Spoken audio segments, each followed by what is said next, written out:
Hello snowboarders of the internet, I'm your host Avran LeFeber, and in this video we're going to be reviewing the new Nidecker Supermatic binding. Alright, so I rode this binding in a magnitude of conditions between Copper Mountain and Arapahoe Basin, so I had slush, chop, chunder, ice, death cookies, fresh pow, heavy pow, wind blown, ice, perfect corduroy hero snow, just anything you can absolutely imagine. And I rode it on my Telos Mike Rankwit and my K2 Coolbean with my K2 Thraxis boots.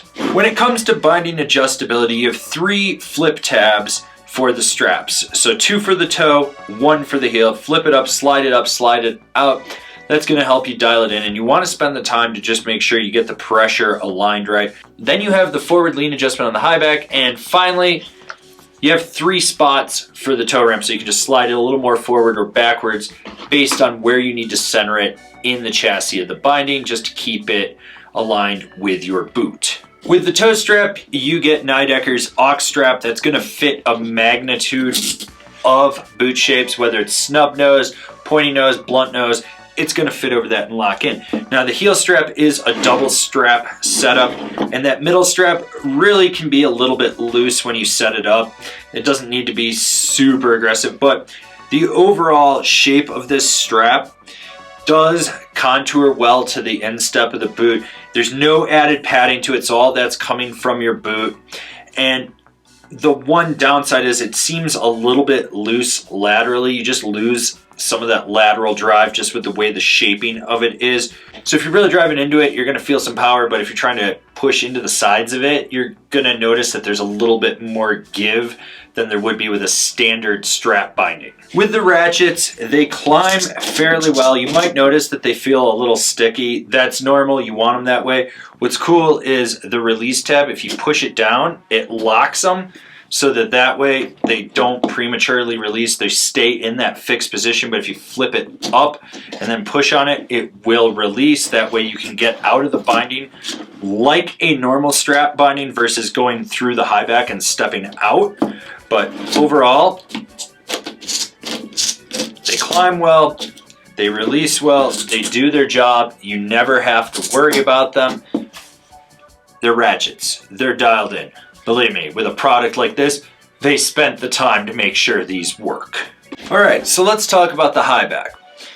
There's always going to be a comparison to a flow because it does flip down, but there's no cable, and that's pretty much where it ends. Like the no cable thing, it does fold down, but it has a fixed heel cup. There is a roller inside the back of this to help guide the boot down in so that you can step in, and then you do have your forward lean adjustment on the back of this so that we can slide it up, slide it down if you need more or less. I would recommend a little bit less with this. It just makes it easier to get in and out. You do have the little tab to just release this, and then there's that little heel hammock thing, stirrup, that your heel sits in, and that's the locking mechanism for this. Overall, it's a high back. It's not mind-blowing for what it does. I mean, the real feature with it is that roller to help slide the boot in easier. When it comes to the binding flex, you're going to notice that it's very rigid underfoot. You have a very big base plate. You have a very big disc with this. It makes it rigid. The binding itself won't have a lot of lateral flex, but the straps will. There's a lot of lateral give, and when you drive toe to heel in this, while not as much lateral give, there's still a little bit in there. Overall, it's a middle of the road binding. It's not super stiff and it's not super soft. You know what you're going to get out of this when you drive into it.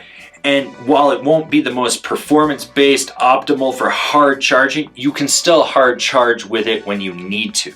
The overall ride of this binding is a little damp underfoot just because of the size of it. It's not the most damp out there, so don't expect it to kill off all vibrations. You're still going to get some chatter that resonates underfoot, but just with that wider footprint, it really creates a bigger dead spot, which does dampen the ride of it. Who's this binding for? Someone that wants a middle-of-the-road performance with the ease of entry of stepping into it. Someone that maybe has a disability, or they're out of shape and they just can't bend over as quick, or maybe they ride with skiers, I don't know why, and they just want to be able to get in and out relatively fast.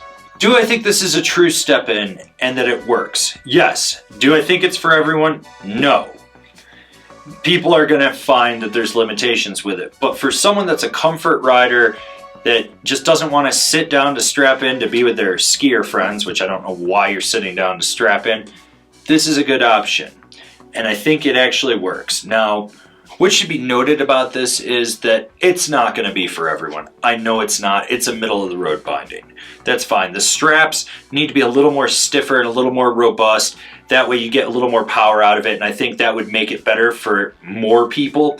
But right now, comfort riders, middle of the road riders, someone that just wants to get in, get down, and doesn't really care, maybe they make 5-10 laps a day, it's totally going to be fine.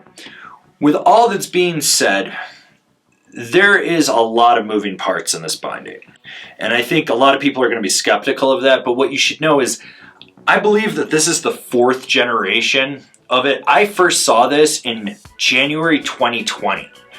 And they were on the 2nd iteration of prototyping with it. They've come a long way since I saw that binding and was told, don't take photos, don't talk about it, just forget you saw it. And I was like, that's fine. All the moving parts are very robust. Now, I did get 2 pairs of this binding, and I did break the release tabs on the first set I got. They were samples. I was warned that they might break.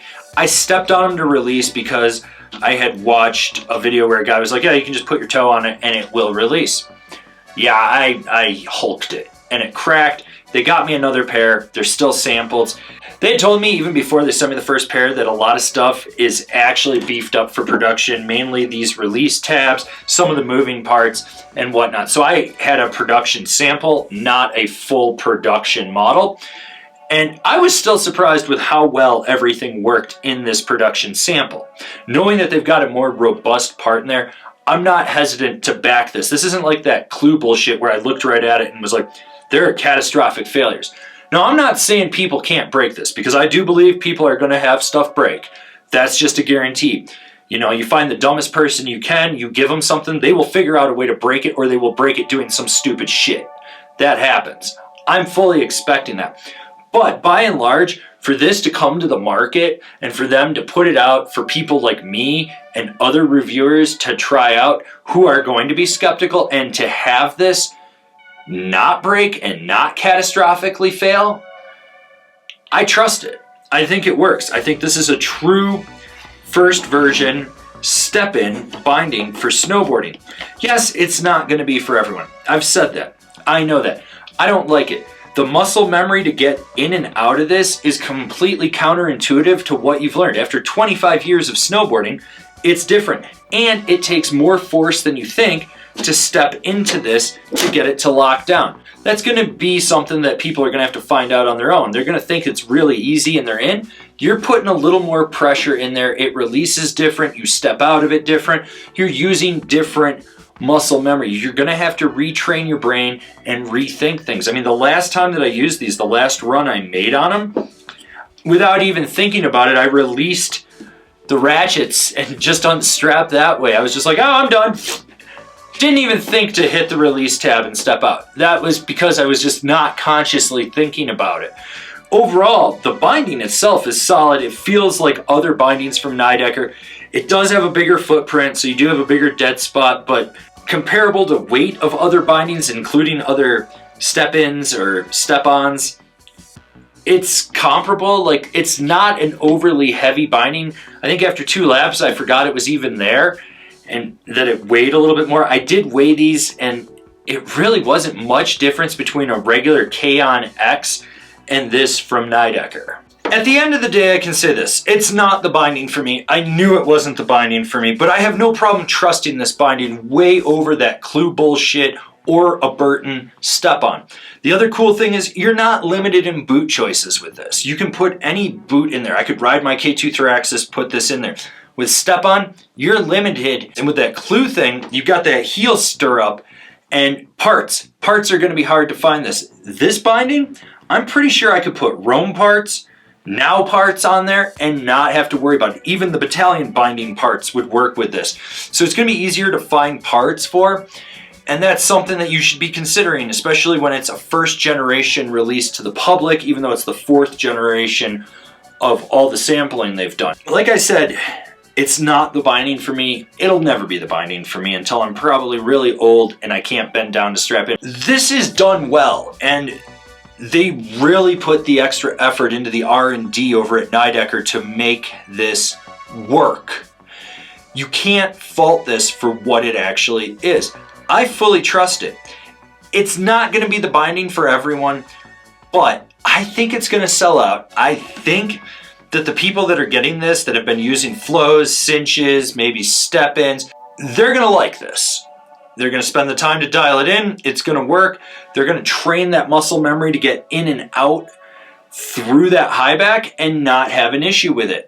One thing that I have seen people complain about or say after trying it out for a couple laps is the way that that heel hammock kind of hangs there. They feel like they have a free floating heel. I never felt that. I don't know what that is.